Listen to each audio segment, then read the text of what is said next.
Baik, Assalamualaikum warahmatullahi wabarakatuh. Kembali lagi dengan channel IG. Pada kesempatan ini kita akan membahas mengenai kisah daripada Nabi Ilyas alaihi salam. Mohon maaf sebelumnya bahwa untuk ulangan harian digeser menjadi pekan depan karena pada tanggal 20 hari Senin ada kegiatan rapat yang tidak bisa ditinggalkan, sehingga kemudian membuat materi kisah Nabi Ilyas terlebih dahulu. Baik, anak-anak sekalian, kita akan bahas sedikit mengenai kisah Nabi Ilyas alaihi salam. Nabi dan Rasul adalah pilihan Allah Subhanahu wa taala. Iman kepada Rasul adalah meyakini dengan sepenuh hati bahwa Rasul adalah orang yang dipilih oleh Allah Subhanahu wa taala untuk menerima wahyu darinya dan disampaikan kepada seluruh umat manusia agar dijadikan pedoman hidup. Nabi dan Rasul yang diutus Allah Subhanahu wa taala memiliki sifat yang sangat mulia seperti jujur, rendah hati, patuh, taat terhadap perintah-perintah Allah Subhanahu wa taala, yang termasuk Nabi Ilyas merupakan salah satu rasul, nabi dan rasul yang patuh terhadap perintah Allah Subhanahu wa taala. Kemudian Nabi Ilyas alaihissalam adalah keturunan dari Nabi Harun alaihissalam yang keempat. Nah, jadi Nabi Harun alaihissalam itu adalah yang buyutnya. Beliau yaitu Nabi Ilyas adalah putra dari Yasin, Yasin putra dari Panhas, Panhas putra Aizar, dan Aizar putra dari Nabi Harun alaihissalam. Beliau diutus Allah Subhanahu wa taala untuk menyeru kaumnya bangsa Israel. Nah, jadi Nabi Ilyas ini uh, diperintahkan oleh Allah untuk menyeru kaum Bani Israel agar menyembah Allah Subhanahu wa taala. Yang mana kaum Bani Israel pada saat Nabi Ilyas diutus ke sana itu menyembah berhala Baal. Nah, jadi nama berhalanya adalah berhala Baal.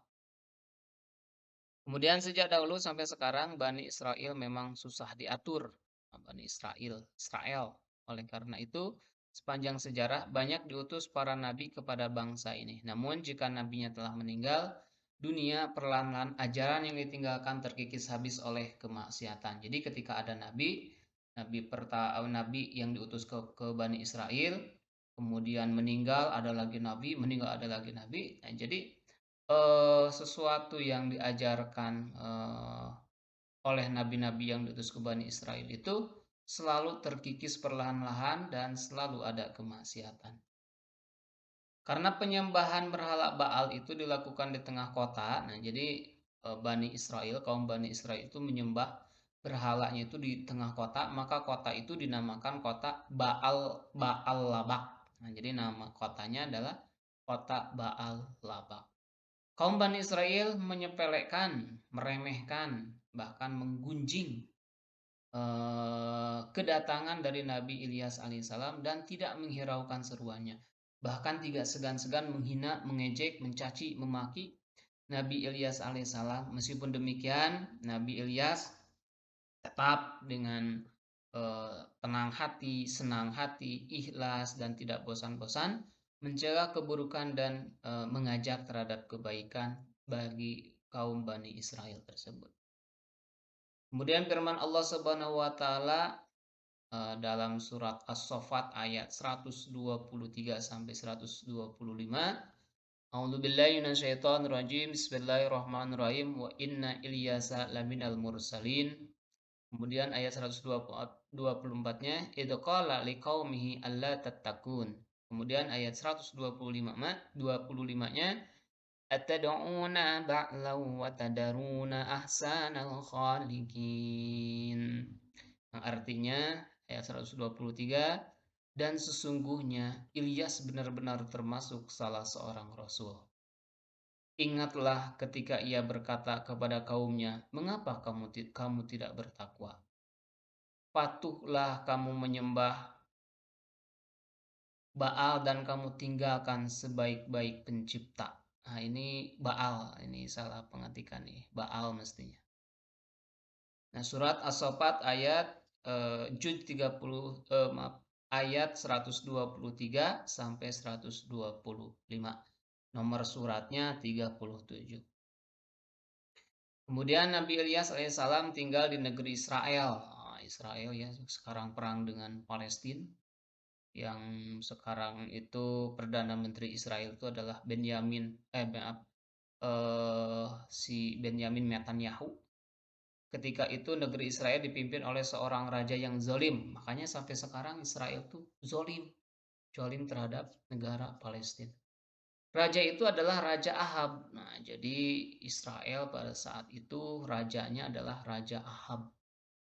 Raja Ahab ini menyuruh orang Israel untuk menyembah patung dan dewa-dewa. Nah, jadi pada saat si Raja Ahab ini, raja yang sangat kejam dan zalim, memerintahkan rakyatnya itu yang ada di Israel itu untuk menyembah patung dan dewa-dewa. Oleh karena kejahatan Raja Ahab, Allah Subhanahu wa taala menyuruh Nabi Ilyas alaihissalam pergi kepada Raja Ahab.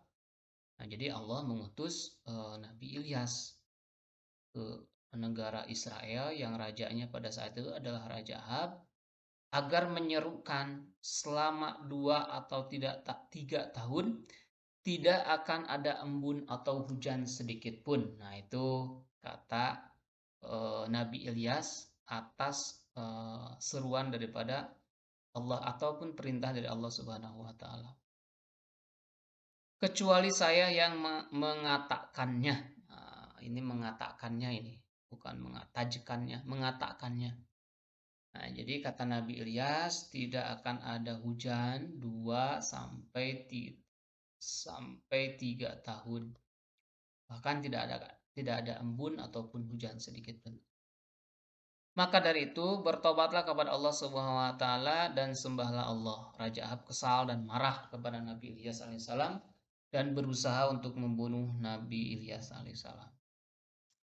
Kemudian Allah berfirman kepada Nabi Ilyas, "Pergilah ke anak sungai Kerit dan bersembunyilah di sana. Engkau dapat minum dari anak sungai itu dan burung gagak yang akan kusuruh membawa makanan untukmu." Nah, jadi ketika Allah berkehendak, maka burung ataupun makhluk-makhluk yang diperintahkan oleh Allah tidak ada sesuatu hal pun yang tidak mungkin. Nah, ini pun sama, gagak membawa makanan dan minuman untuk Nabi Ilyas alaihissalam selama bersembunyi di sungai Kerit tersebut. Nah, saat Nabi Ilyas alaihissalam dikejar-kejar, nah akhirnya diketahui ketika sedang bersembunyi di sungai Kerit itu, Nabi Ilyas itu ketahuan sama si Raja Ahab dan bala tentaranya. Akhirnya dikejar. Nabi Ilyas alaihissalam itu dikejar oleh Raja Ahab dan bala tentaranya. Kemudian Nabi Ilyas bersembunyi di anak sungai Kerit. Nah, udah bersembunyi. Kemudian beliau makan roti dan daging yang dibawa oleh gagak setiap pagi dan sore. Setelah beberapa waktu lamanya anak sungai itu pun kering karena tidak ada hujan. Nah, kemudian karena Nabi Ilyas tadi ketahuan berada di sungai Kerit tersebut, kemudian Nabi Ilyas terus dikejar-kejar sama Raja Ahab dan bala tentaranya. Kemudian Nabi Ilyas bersembunyi di salah satu rumah. Dan yang ternyata rumah tersebut adalah rumahnya Nabi Ilyas alaihissalam. Hanya pada saat itu Nabi Ilyas belum beranjak dewasa. Beliau masih belia, masih umur-umur yang amat kecil. Nah, umur kecil lah, belum dewasa, belum remaja juga. Saat itu dia tengah menderita sakit. Nah, jadi Nabi Ilyas itu ketika beliau masih belia dan Nabi Ilyas bersembunyi di rumahnya, melihat Nabi Ilyas itu ternyata sedang sakit. Kemudian Nabi Ilyas membantu menyembuhkannya. Nah, nanti setelah beranjak dewasa, Nabi Ilyas itu dengan Nabi Ilyas berdakwah menyerukan agama Allah, dan kemudian Nabi Ilyas itu diangkat menjadi anak angkat daripada Nabi Ilyas. Untuk materi berikutnya seperti itu. Demikian, sekian dan terima kasih. Mudah-mudahan ini dapat